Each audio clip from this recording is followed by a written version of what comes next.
धनंजय मुंडे असो किंवा कोणीही भगवानगडावर गेले ते चांगलेच आहे. संतांच्या सानिध्यात जाणं म्हणजे यात राजकीय काय? संतोष देशमुख यांच्या हत्येबाबत पोलीस तपास करतायत, त्यांना त्यांचा तपास करू द्या. अंजली दमानिया यांच्यावर मी आता बोलत नाही, अशी प्रतिक्रिया मंत्री संजय शिरसाट यांनी माध्यमांसमोर दिली आहे. हो नाही ते सांग ना.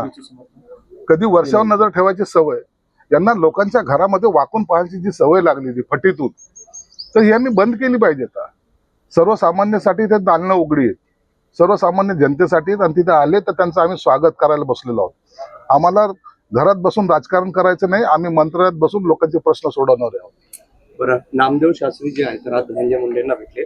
मात्र यावेळी त्यांनी एक वक्तव्य केलं आहे की ज्या लोकांनी संतोष देशमुख यांची हत्या केली त्यांची मानसिकता तशी का झाली ते पण विचार करायला म्हणजे आरोपींची खून करण्याइतपत ती मानसिकता कशी गेली याचा विचार का नाही, याचा सर्व तपास पोलीस करतील ना. सर्व याचे जज आहे आपण, आरोपी आपण, पोलीस आहे आपण, असं नसतं ना. पोलिसांना त्यांचा तपास करू द्या. एकदा तपासामध्ये जे काही निष्पन्न होईल, मग जो कोणी खुनी असेल त्याला त्याच्यावर कठोर कारवाई झाली पाहिजे. ही सर्वांचीच मागणी आहे, धनंजय मुंडेंची मागणी आहे.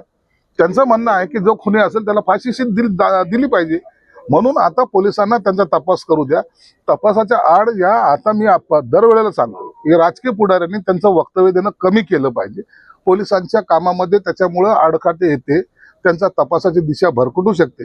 म्हणून त्यांना त्यांचं काम करू द्या, आणि जेव्हा तो सर्व निष्पन्न होईल त्यावर नंतर जर तुम्ही कॉमेंट्स केली तर त्याला महत्व प्राप्त होईल. दंगेकर तुमच्याकडे येणार आहेत का? कारण चर्चा ऐकायला मिळते की शिवसेनेत प्रवेश करतात. अरे बापरे, अरे इतका मोठा नेता आमच्याकडे नको बाबा.